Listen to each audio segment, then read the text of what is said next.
এত কষ্ট করে রোজা রাখার পরেও আমাদের রোজাগুলা 7টি কারণে ভেঙে যায়। আজকে আমরা সে 7টি কারণ সম্পর্কে জানব। 1 নাম্বার কারণ হচ্ছে ইচ্ছাকৃত কেউ যদি পানাহার করে অথবা ধূমপান করে, অর্থাৎ বিড়ি সিগারেট ইত্যাদি খায়, বিভিন্ন মাদক সেবন করে, তাহলে রোজা ভেঙে যাবে। 2 নাম্বার কারণ হচ্ছে সহবাস ও বীর্যপাত। কেউ যদি সহবাস করে স্ত্রীর সাথে অথবা ভিন্ন কারোর সাথে সহবাস করলে তার রোজা ভেঙে যাবে। আর যদি সে ইচ্ছাকৃত বীর্যপাতও করে, যে কোনো সিস্টেমে হোক, তাহলে সেটাও তার রোজা ভাঙার কারণ হয়ে দাঁড়াবে। 3 নাম্বার হচ্ছে কেউ যদি ইচ্ছাকৃত বমি করে, আর কেউ যদি ইচ্ছাকৃত বমি করে তাহলে সাথে সাথেই তার রোজা ভেঙে যাবে।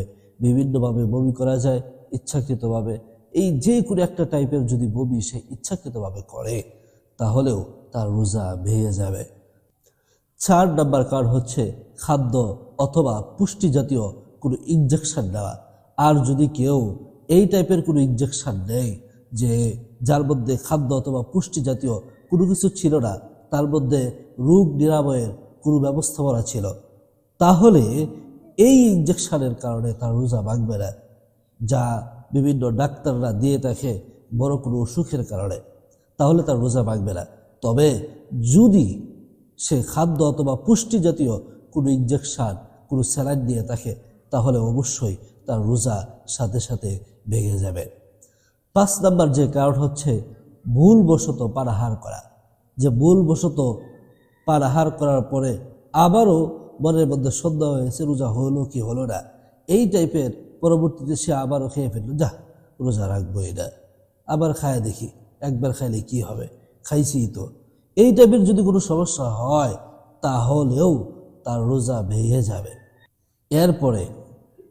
এরপরে 6 নাম্বার যে কারণ সেটা হচ্ছে যদি কারো হায়েজ অথবা নিফাস হয়।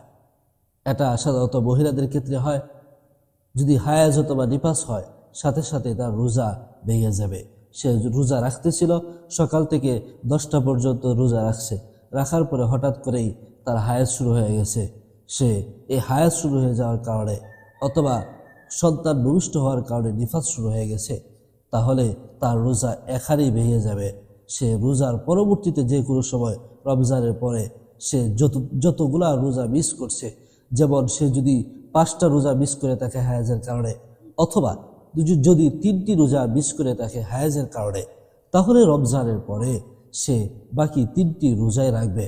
এর চেয়ে বেশি অতিরিক্ত রোজা রাখার দরকার পড়বে না।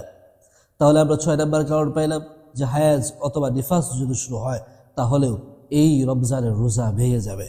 7 নাম্বার কারণ হচ্ছে যদি দাঁতের ফাঁকে রাত্রে খাবার পরে অথবা সেহরির সময় খাওয়ার পরে যদি দাঁতের ফাঁকে কোনো কিছু লেগে থাকে, আর সেটা যদি অল্প একটু বড় হয়, অর্থাৎ বিভিন্ন ছোলা বা তার চেয়েও যদি বড় হয়, আর সেটা যদি সে পরবর্তী যে কোনো সময় দিনের বেলায় অথবা সকালে যে কোনো টাইমে যদি দাঁত থেকে বের করে, জিভ দিয়ে বের করে সেটা যদি সে গিলে ফেলে, তাহলেও কিন্তু তার রোজা ভেঙে যাবে। আর যদি সেটা একদম অল্প হয়, একদম ছোট্ট, তাহলে তার রোজা ভাঙবে না। তবে যদি ছোট্ট থেকে একটু বড় হয় তাহলে অবশ্যই তার রোজা ভেঙে যাবে। এই জন্য সতর্ক থাকা উচিত। আল্লাহ তাআলা আমাদেরকে এই 7টি কারণ ভালোভাবে বুঝার এবং জানার তৌফিক দান করুক, আর আমল করার তৌফিক দান করুক।